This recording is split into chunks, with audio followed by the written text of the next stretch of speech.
Keith, you want to say anything? I'll give you a minute. All right, so camp this year, we went to Fuge camps. It was entitled Unashamed, okay?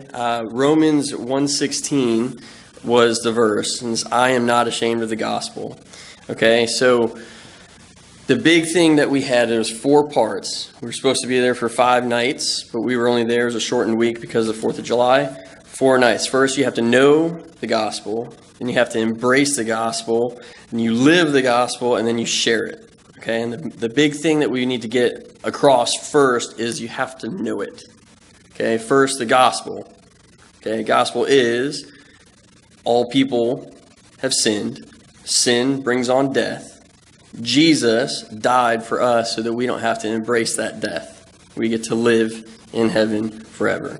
If you know that, then you can take that, embrace it, live it, and then as a Christian, you're able to be the light into the world. You're able to be unashamed, literally, and share that with the people that you come in contact with. And the big thing about camp is it's a very, very high energy time.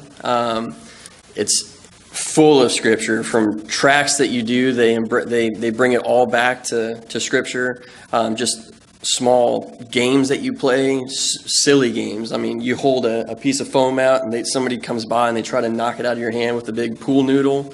I mean, that gets brought back into scripture somehow or another. And the people that do an amazing job at it. And that's like their number one goal, is to interact with these teens on their level so they can get an understanding of scripture better, so they can just better their lives and in turn better this world, because that's what we're all here to do.